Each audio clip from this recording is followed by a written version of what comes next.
스가랴 6장 9절부터 15절까지입니다.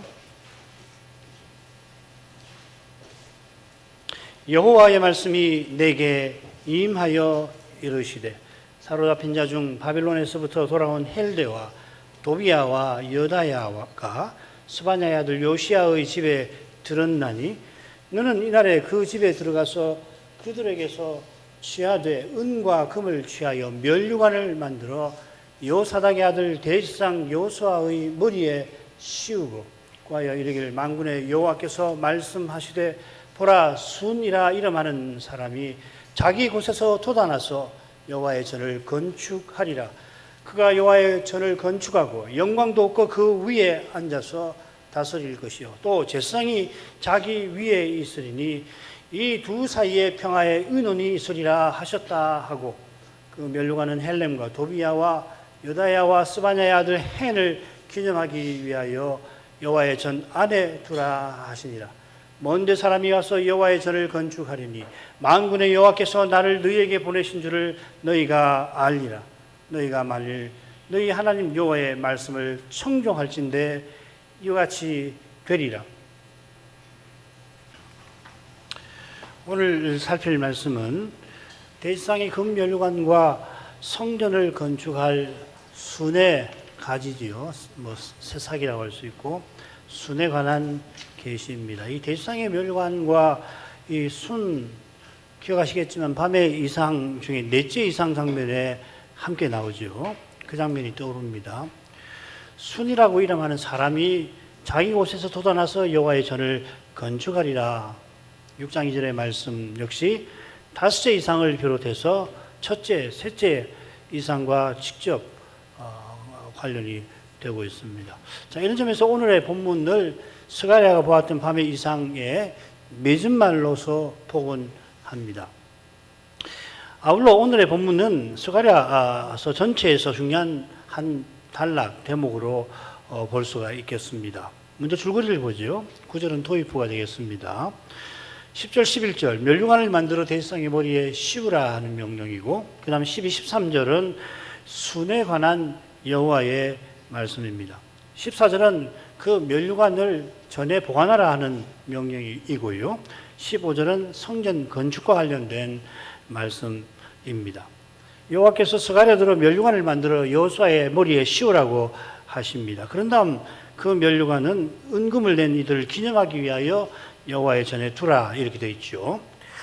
면류관 제작에 관한 명령 다음에 성전을 건축할 순에 관한 말씀이 나오고 역시 면류관 보관의 명령에 이어서 그 성전 건축에 관한 예언이 각각 나오는 겁니다. 자, 이런 줄거리를 보겠는데 먼저 도입부 읽겠습니다. 6장 9절 여호와의 말씀이 내게 임하여 이르시되 이 길게 썼는데 관심 있는 분들 읽으시고 한 절로 말씀드리죠. 이 표현은 이 스가랴서 전체의 줄거리를 식별하는 데 중요한 표현이다. 그래서 이 부분이 이 7대목이 있으면 한 대목을 형성할 만한 그런 표현이다. 이렇게 말씀을 드리고 관심 있는 분들 쭉 읽으시면 됩니다. 그러면 10절, 11절로 갑니다. 사로잡힌 자 중 바빌론에서부터 돌아온 헬데와 도비야와 여다야가 스바냐의 아들 요시야의 집에 들었나니 너는 이날에 그 집에 들어가서 그들에게 취하되 은과 금을 취하여 면류관을 만들어 요사닥의 아들 대제사장 요수아의 머리에 씌우라 이렇게 되어 있습니다. 먼저 요지를 말씀드리죠. 여호와께서 스가랴에게 은금을 취해서 면류관을 만들어서 대제사장의 머리에 씌우라. 이게 골자가 되었습니다. 10절 끝과 11절을 처음에 보면 그들에게서 취하여 은금을 취하라고 되어 있지요. 누구에게 취하라고 하셨냐면 세 사람이 나옵니다. 헬데, 도비야, 여다야입니다. 그들은 사로잡힌 자였다가 바빌론에서 돌아온 포로에서 돌아온 사람들이죠.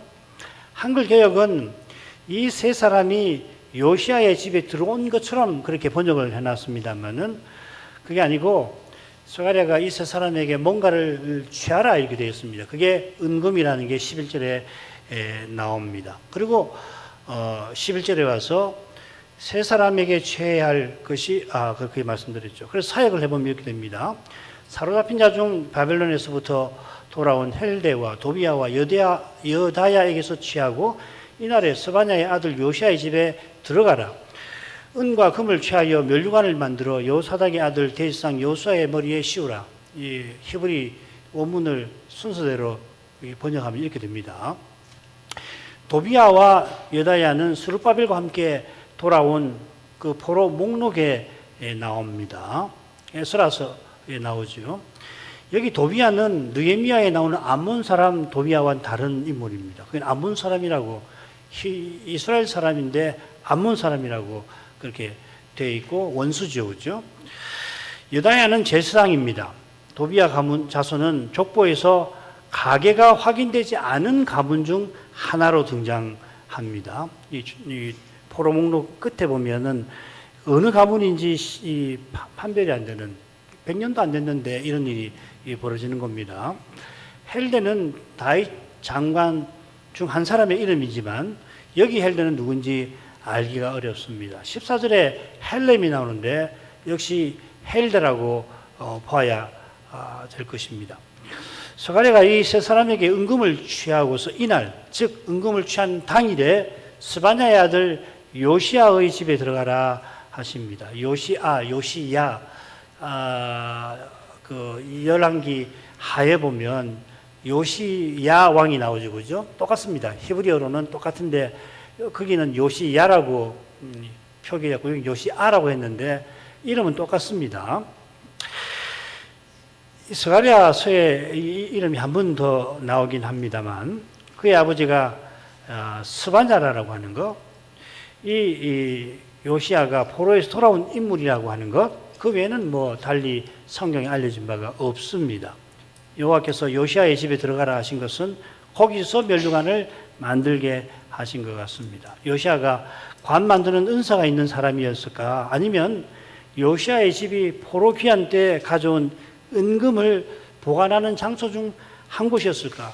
왜냐면 아직 성전이 지어지지 않았잖아요, 그죠? 돌아와서 성전 지대를 놓고서 그 다음에는 이제 10몇 년 동안 지금 방치가 되어가지고 다시 성전 지대를 놓고서 지금 한 성전 공사를 재개해가지고 지대를 놨으니까 그 위에서 한 5개월 지난 시점이니까 이 가져온 은금, 이거는 하나님께 드리는 것이니까 거룩한 거 아니에요. 이걸 성전이 있으면 성전에 해당되는 그 곳간에다가 드릴 텐데 아직 그러진 않는단 말이죠. 그 양이 어떻게 되냐면 금이 대략 500kg 되고요. 은이 한 3톤 정도 된다. 이렇게 추정이 됩니다. 다릭, 6만 1천 다릭, 5천 만에 이렇게 되어 있는데 오늘날 그람으로 한 사람이 그렇게 됩니다. 헬데, 도비아, 여디아에게 스가랴가 취한 은금도 이처럼 성전 건축을 위하여 드린 헌상일 거라고 학자들은 추측합니다. 여호와께서 면류관을 만들라고 하셨는데 이 관은 넷째 이상에서 여호수아의 머리에 쓰게 하신 관과는 다른 낱말입니다만은 똑같이 왕관입니다. 이 아타라라고 하는 말이 시편에 이렇게 나와요. 여호와여, 왕이 주의 힘을 인하여 기뻐하며 주의 구원을 인하여 크게 즐거워하리이다. 주의 아름다운 복으로 저에게 영접하시고 정금 면류관을 그 머리에 씌우셨나이다. 이 왕관이란 말이죠, 그죠? 이 왕관을, 면류관을 여호수아에게 씌우라고 하십니다. 대지상도 관을 씁니다. 그 관에 여호와께 정결이라고 하는 패가 둘러져 있잖아요. 신비하게도 대지상이 늘 쓰는 관이 아니라 메시아 왕의 관을 여호수아가 쓰게 하신 것이죠. 물론 이 관을 여호수아가 계속 성전에서 쓰게 하시는 게 아닙니다. 보관하게 하십니다. 마찬가지로 넷째 이상 중에 선자가 대지상에게 정한 관을 씌워주십시오. 더러운 옷을 벗기고 영광스러운 옷을 입혀주시니까 스가랴가 관도 정한 관을 씌워주십시오. 그렇게 청을 드리니까 그러마 하고 관을 씌우시잖아요. 이거는 이상 중에서 일어난 일이에요. 실제로 뭐 이 관을 여호수아에게 만들어 씌우는 일이 아니잖아요, 그죠? 신기한 현상이 들어가가지고서 거기서 이 스가랴가 그 이상 가운데에서 여호수아가 등장하는 걸 보고 더러운 옷을 벗기고 영광스러운 옷을 입혀주시는 것을 보고서는 관도 씌워주십시오. 그렇게 하잖아요, 그죠? 그 관도 왕관입니다. 그게 놀라운 거예요, 사실은. 이거는 그러니까 우리가 선지자가 오실 메시아를 예언했지만 우리처럼 알지 못하는 점이 있다는 건 분명히 말할 수 있지만, 동시에 이 선지자가 얼마나 계시를 접하고 많이 알았는가 우리 잘 몰라요, 사실은. 이 어마어마한 이야기입니다, 실은. 나중에 좀 설명을 해드릴게요.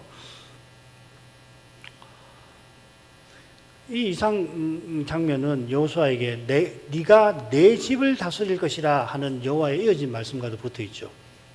내 집, 여호와의 집을 대지상 여호수아에게 다스리라고 하시는 거 아니에요. 이건 현실에서 그렇게 하라는 이야기 아니거든요. 결론만 말씀을 드리면 장차 메시아가 왕이면서 대지상의 힘을 계시하시는 것입니다. 여기서도 여호와께서 일종의 예언적 상징으로서 대지상에게 멸류관을 쓰게 하신 거죠. 이 예언적 상징이 뭐냐면은 선지자가 특정한 행위를 통해서 메시아를 예언하게 하신 것을 예언적 상징이라고 그래요. 예를 들면 좋을 것 같습니다. 여호와께서 에스겔 들어 재앙의 말이 기록된 두루마리를 잡아 먹어라, 받아 먹어라 그러잖아요. 두루마리, 양피지일 수도 있고 갈대일 수도 있는데 양피지로 만들었는지 갈대로 만든 건지 파피루스로 만든 건지 모르지만 그걸 먹으라고 하시고 먹잖아요. 그죠? 이게 이 예언적 상징이라고 하는 겁니다. 이상 가운데서 일어나는 일이죠, 물론. 계시록에서 보면 사도 요한에게 두루마리를 먹게 하시잖아요. 그 이상 가운데서 먹는 거거든요. 실제로 먹는 게 아니고. 먹은 요한의 입에는 달지만 배에는 쓰게 됐는데, 이 말은 뭡니까? 여호와의 예언의 말씀이 반드시 실현되어서 기쁜데 실현의 내용이 저주여서 쓰다 이 말이잖아요.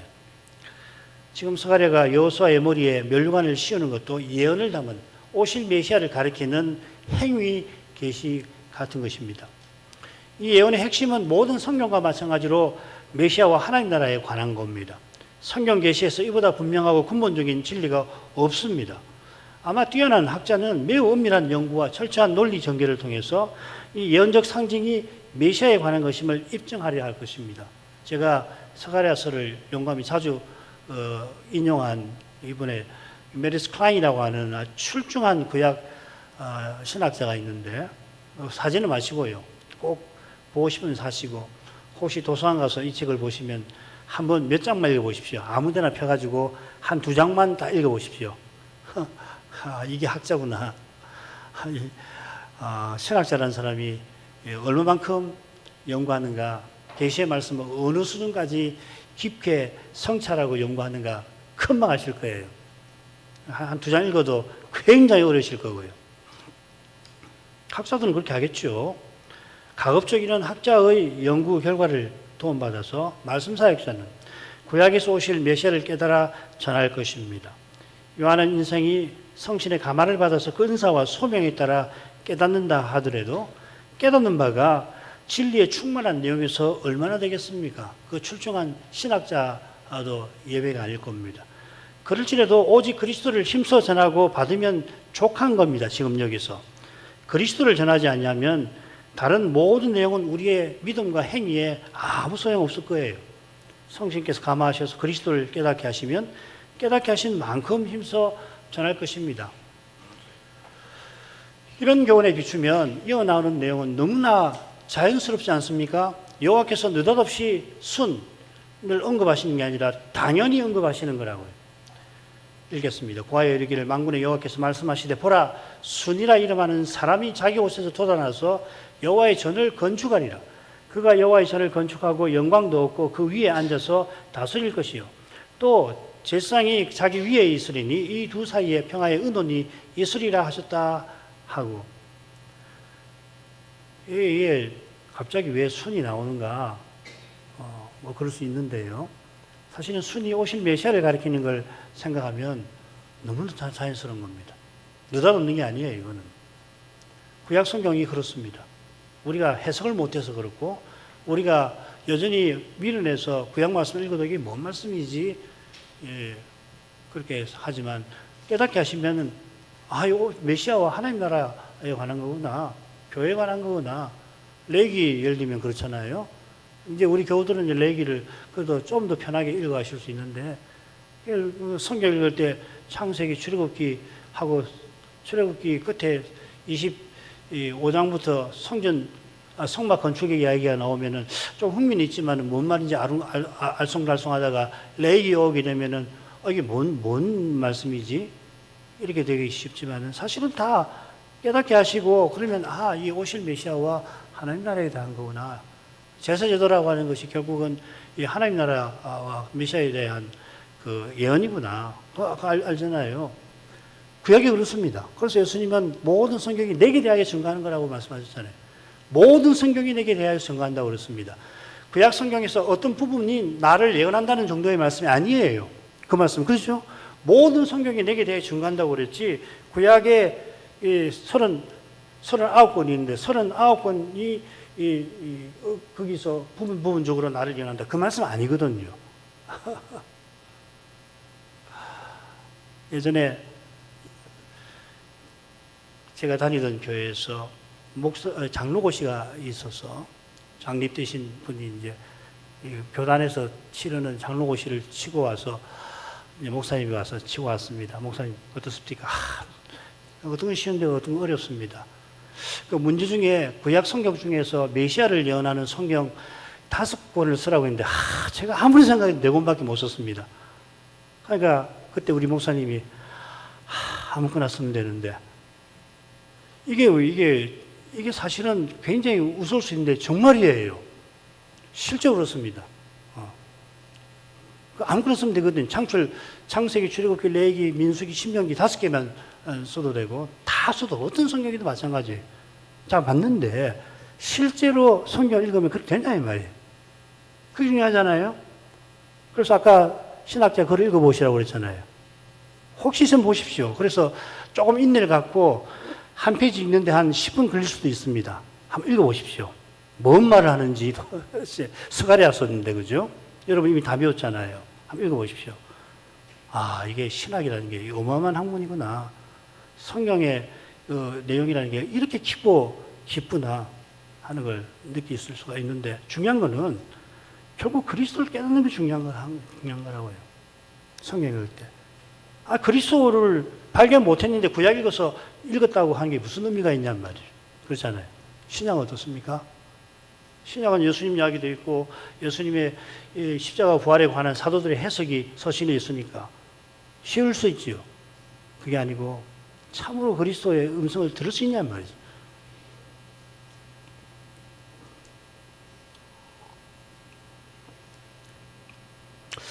문장 구조를 말씀을 드렸는데요.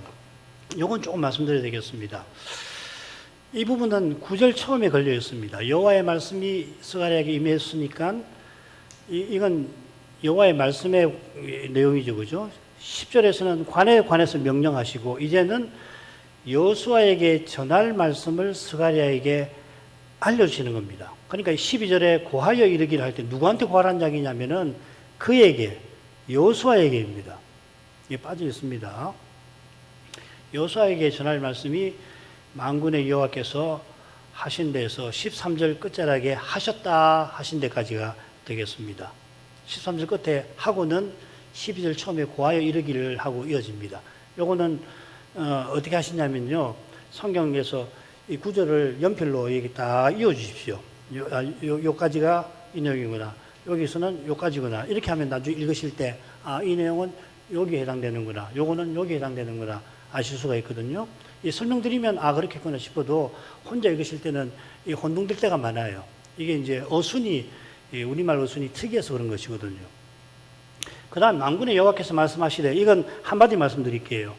이 표현이 나오는 것은 어떤 중요한 대목 안에서 이 표현이 나올 때는 이 표현 다음에 나오는 내용은 그 대목 전체의 주제에 견주어서 살피시라 하는 말씀입니다. 이건 나중에 읽어보시면 됩니다. 자, 이 부분 줄거리를 간단히 보죠.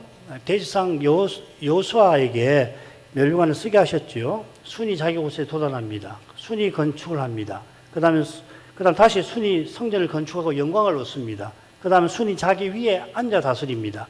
그리고 제사장이 자기 위에 앉아 다스린다. 굉장히 실소정연하게 내용이 전개되어 있다는 걸 알 수가 있죠, 그죠? 이런 걸 놓고서 내용을 이제 살펴보십시다. 첫째로 여호와께서 보라 하시고 순에 관하여 말씀하십니다. 이 순이라 이름하는 사람이 자기 곳에 돋아나서 여호와의 전을 건축할 거다 이거죠. 이 말씀이 물론 지금 스룹바벨이 성전 공사를 재개하는 현실과 물론 붙어 있긴 합니다만 13절에 순이라는 사람이 성전에서 다스릴 것이다 하신 데서 이건 당대 이야기에 그치는 게 아니라 궁극적으로 오실 메시아에 관한 예언이라는 것을 알 수가 있는 거죠. 오실 메시아에 관한 예언이지만 당대 성전 건축에 주는 교훈도 담고 있는 겁니다. 이건 제일 강설 끝에 잠시 말씀드릴 겁니다. 순이 넷째 이상에 이미 나왔습니다. 거기서 여호와께서 순을 내 종이라고 부르고 나게 하리라. 내가 나게 하겠다 말이죠. 이사야 선지자가 이미 200년 전에 주전 700년경에 오실 메시아를 여호와의 종이라고 예언했습니다만 그슬로 모세도 오실 메시아를 나와 같은 선지자가 주의 종 아닙니까? 나와 같은 선지자다. 선지자인데 보통 선지자가 아니고 나와 같은 선지자로서 종이다 이 말이죠. 이런 종을 주이신 여호와께서 친히 일으키시는 것입니다. 이런 내용이 자기 곳에서 돋아나서라고 하는 표현이 담겨 있습니다. 이 자기 곳에서라고 한 표현하고 똑같은 표현이 성경에 딱 한 군데 나옵니다. 그게 출애굽기 10장 23절이에요. 3일 동안 흑암이 온 애굽에 있어서 서로 볼 수도 없고 각자가 자기 처소에서 일어날 수 없다. 거기는 자기 처소에서 이렇게 번역을 했습니다. 심지어 한 방에 있어도 서로 볼 수 없는 흑암이라 방에서도 돌아다닐 수 없을 지경이었습니다. 식구라도 부부라도 한자리에 함께 있기 힘든 상태였던 것 같습니다. 그런 점에서 처소라고 하는 건 의역이고요. 원래 이 말은 뭐냐면 아래입니다. 영어로 하면 beneath라고 하는 말로 번역할 수 있는데요. 굉장히 특이한 용어입니다.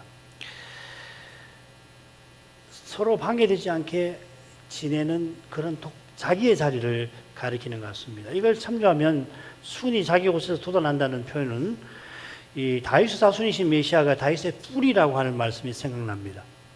이 다윗의 뿌리라는 표현은 메시아께서 신성 지니신 분임을 가리키는데 그건지 아니면 다윗 가문에서 태어나신다는 뜻인지 단정하기는 실은 힘듭니다.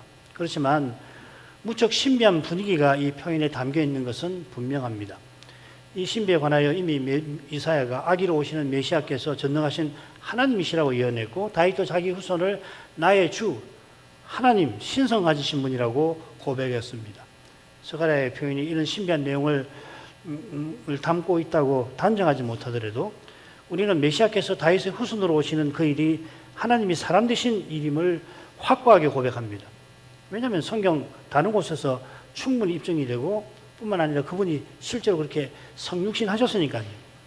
자기 옷에서 돋아나는 것이 새순이 돋는 이미지인데 이 이미지를 통해서 여호와께서 얼마만큼 메시아의 오심을 교훈하셨는지 우리는 다 알지 못하지만은 적어도 내가 세상에 왔다고 하신 주님의 말씀을 떠올리는 것은 신약 신자인 우리에게는 자연스러운 것입니다. 그러니까 자기 옷에서 돋아난다는 말이 이 메시아의 신성을 가리킨다. 반드시 그렇다. 단정할 건 없지만 이런 말씀을 다 이야기는 어렵지만은 이게 결국은 하나님이 사람 되신다는 예언인 거다. 얼마든지 우리는 생각할 수 있다는 거죠. 순이라 불리는 사람이 성전을 건축할 것입니다. 그분이 건축하실 성전은 셋째 이상에서 계시된 대로 여호와께서 친히 그 사면에 불성광이 되시고 그 안에 영광이 되실 성전입니다. 희한한 거죠. 솔로몬의 성전 아니죠. 우리는 이 예언이 계시록 마지막에 새 예루살렘에 관한 것임을 이미 살폈습니다. 완성될 예루살렘은 이미 하늘에 있습니다. 하늘에 위에 있는 예루살렘입니다. 그 하늘에 그리스도를 믿고 지금 살아있는 신자가 이미 속합니다. 우리의 시민권은 하늘에 있고 우리는 그리스도와 함께 그분 안에서 이미 하늘에 안침 받았습니다. 그처럼 신자들이 이미 성신 안에서 그리스도 아버지를 모신 성전입니다. 이 성전은 동시에 그리스도 안에 있는 하나의 새로운 사람이고 하늘과 땅에 걸쳐 존재하는 하나님의 권속, 집안이고 이 권속에 속한 우리는 하나님 나라의 시민입니다. 백성입니다.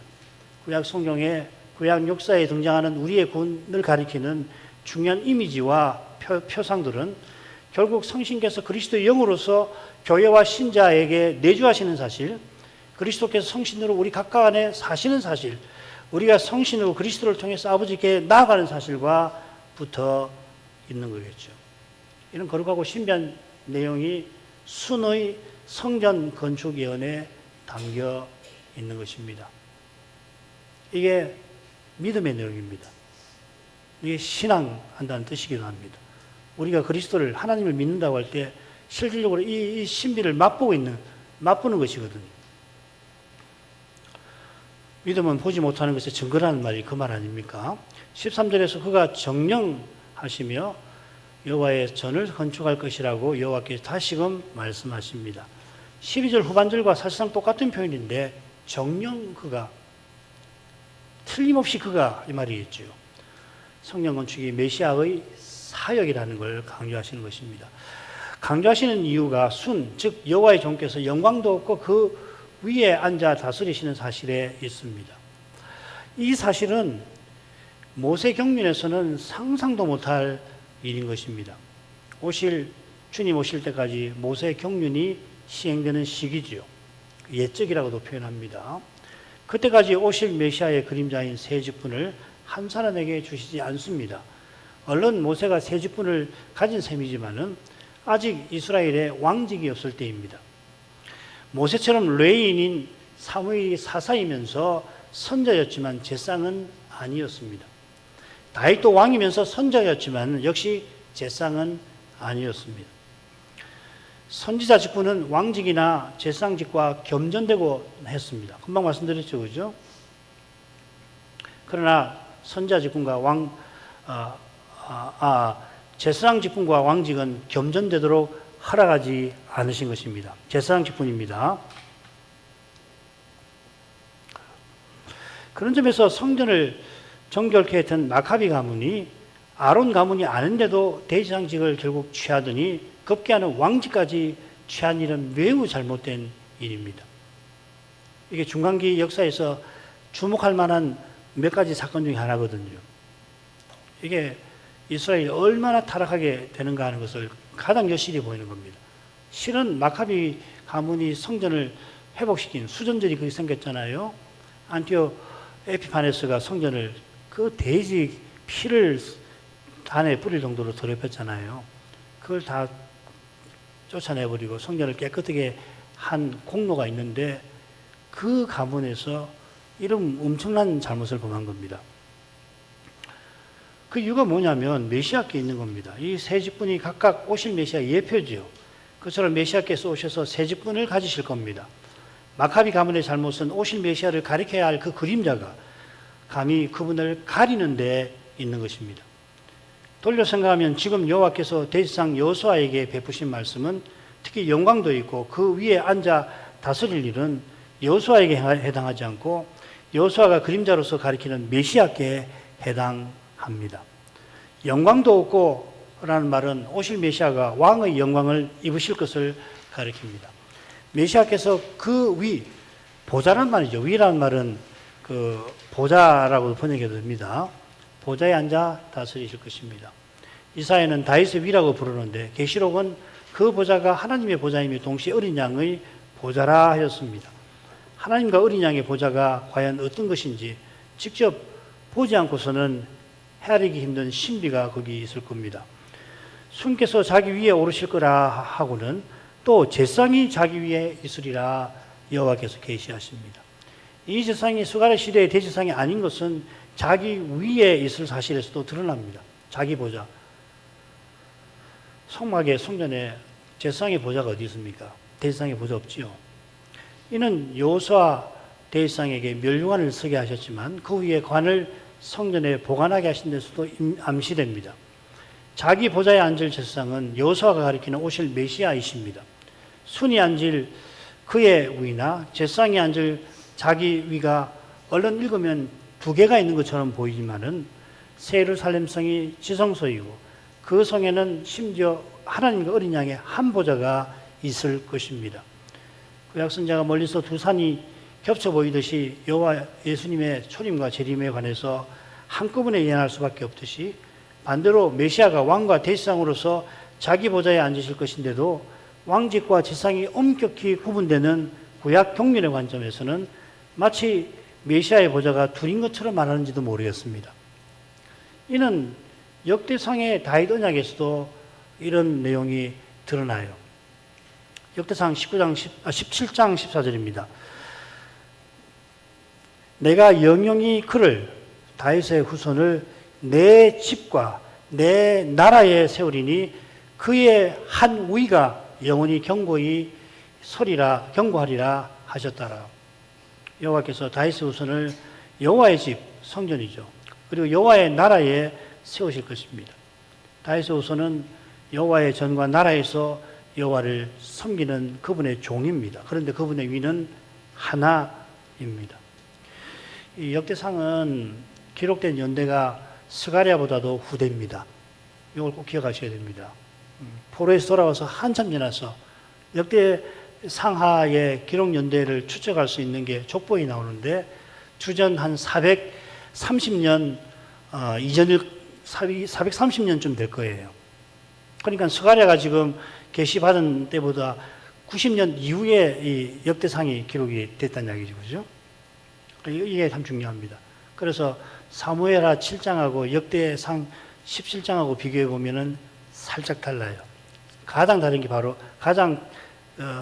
내용이 다른 것이 바로 17장 14절입니다. 메시아는 여호와의 집과 여호와의 나라에서 다스릴 분이다라고 하는 겁니다.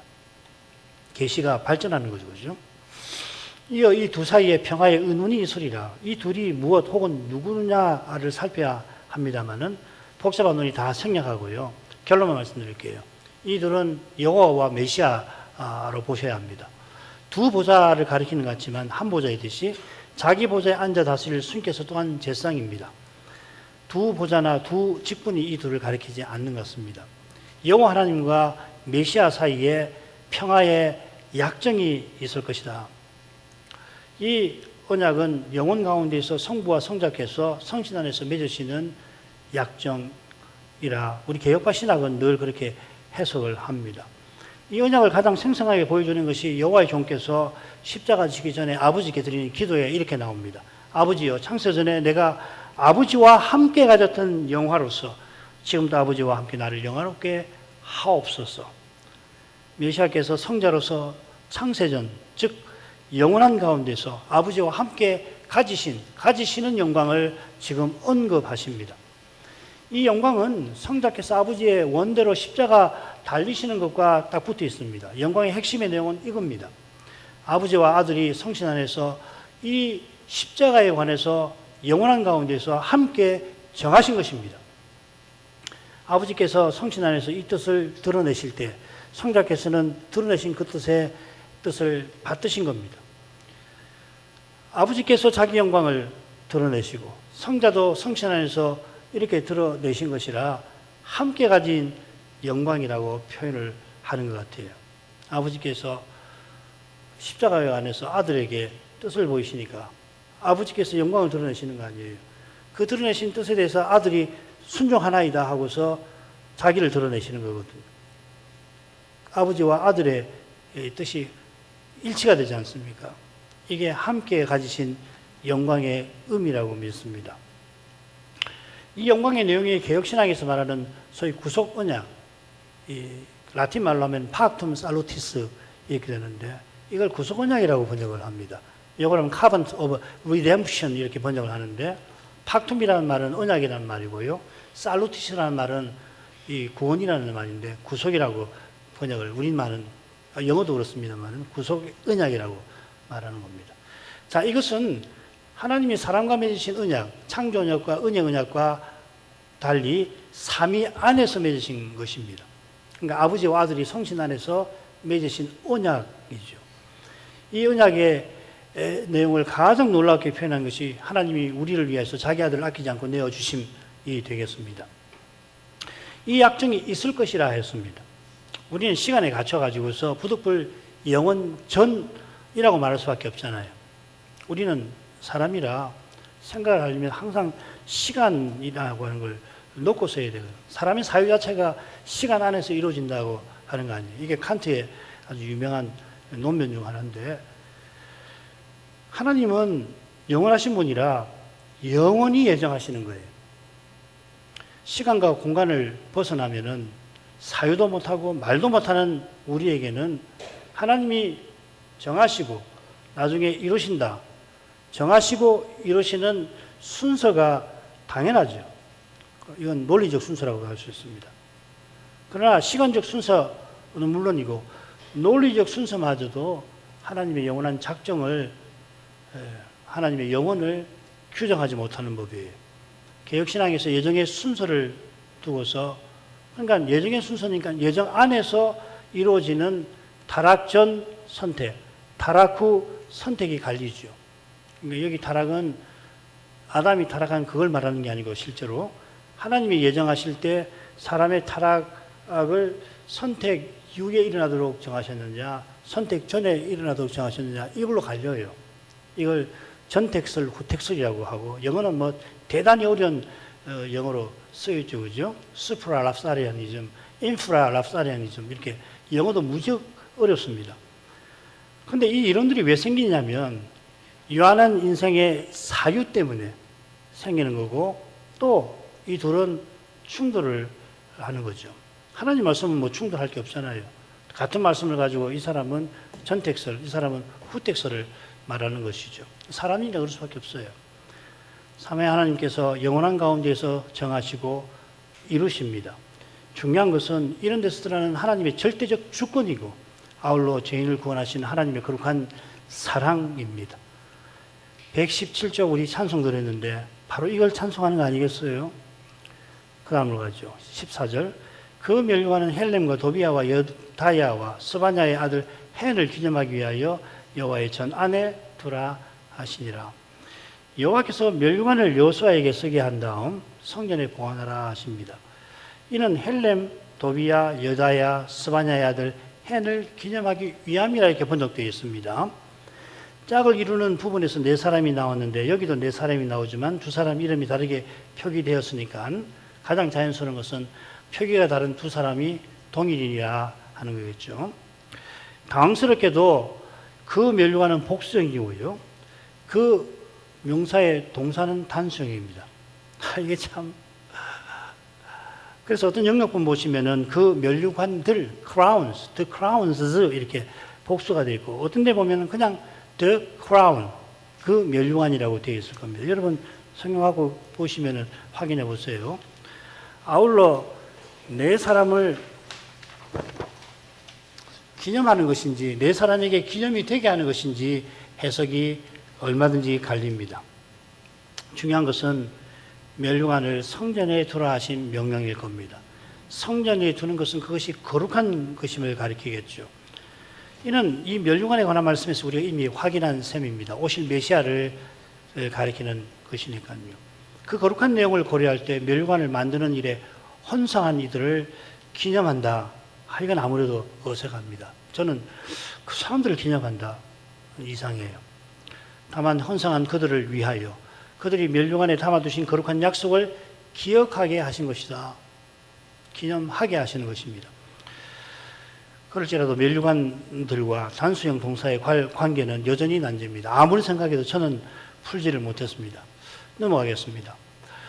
15절. 먼데 사람이 와서 여호와의 전을 건축하리니 만군의 여호와께서 나를 너희에게 보내신 줄을 너희가 알리라. 너희가 만일 너희 하나님 여호와의 말씀을 청종할진대 이같이 되리라.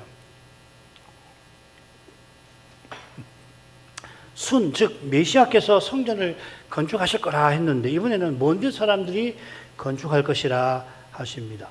언론 읽으면 충돌되는데 그렇게 생각됩니다만은 신약은 명확한 해답을 줍니다. 베드로 사도의 교훈을 보십시다.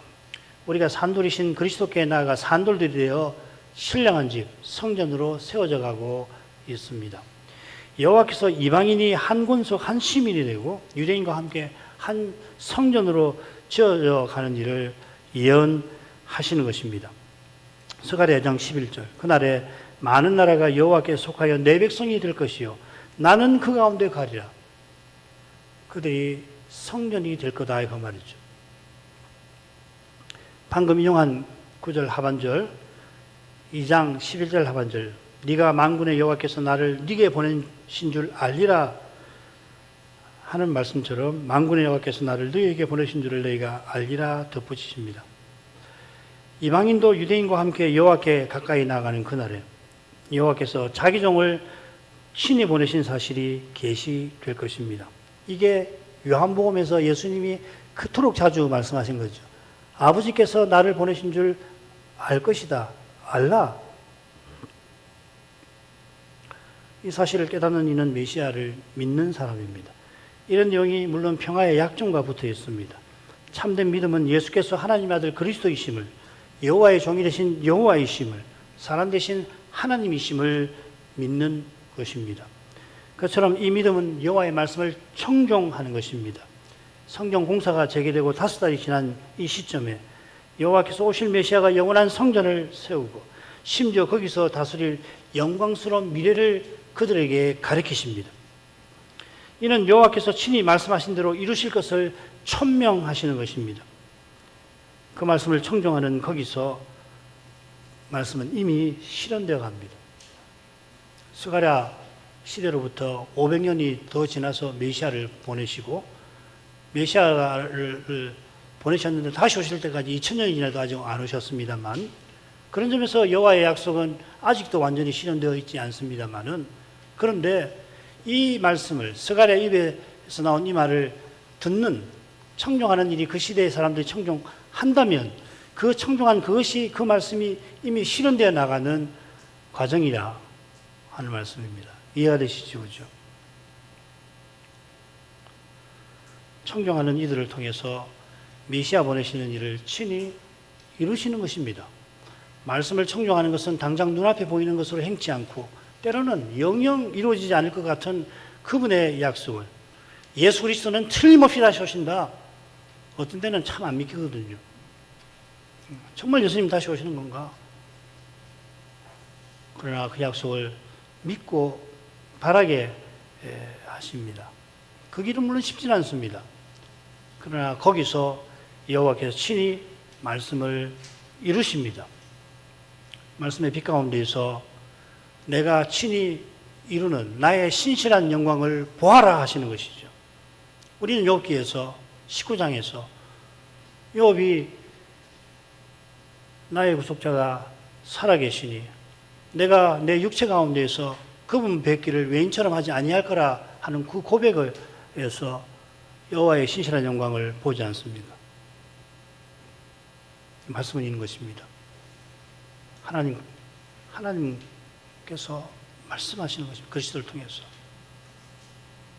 거기에 그리스도가 자기 아버지를 자기 형제들에게 선포하시는 바로 거기에 교회가 존재하는 겁니다. 기도하겠습니다.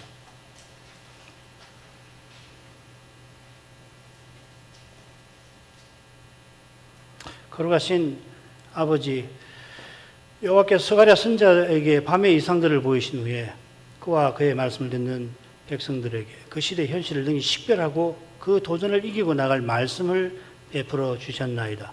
스가랴에게 헬데와 도비야와 여다야에게서 금과 은을 취하여 스바냐의 아들 요시아의 집에 가서 면류관을 만들어 그 관을 대제사장 여호수아의 머리에 씌우라 하셨습니다. 이 얼른 구약 경륜에서는 누구든지 받아들이기 힘든 면이 있는 줄 압니다. 구약 시대 어느 직분자도 특히 왕직과 제사장직을 겸전하지 못하게 하셨나이다. 이런 기름 부음 받은 새 직분이 그리스도의 예표인데 있사옵나이다.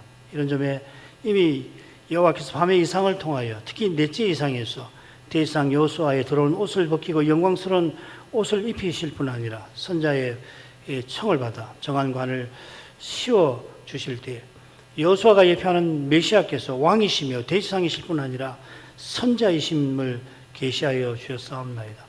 이런 계시가 이미 있어서 스가랴가 명하신 일을 잘 받들었을 것인데 이런 일들을 통하여서 여호와께서 오실 메시아가 성전을 짓고 그의 위에 보좌에 앉아 다스릴 것이라 하셨고, 이 거룩한 일이 여호와 메시아 사이에 평화의 약정에 따른 것임을 계시하셨습니다. 이 계시가 선자에게 주어진 것은 선자가 전한 이 말씀을 청종하는 거기서 당대의 문제, 성전 공사와 관련된 과제를 풀어갈 길이 열리게 하신 것인 줄 믿사옵나이다. 하나님 아버지, 저희가 이런 살아있는 말씀을 늘 구하게 하시고 말씀이 들릴 때 깨닫고 청종할 수 있게 하여 주옵소서. 그럴 때에 주께서 약속을 이미 이루어 가시는 그 영광이 드러나겠사오니 그 영광을 보고 신실하신 하나님을 찬송할 수 있게 하여 주옵소서. 예수님 이름으로 기도합니다. 아멘.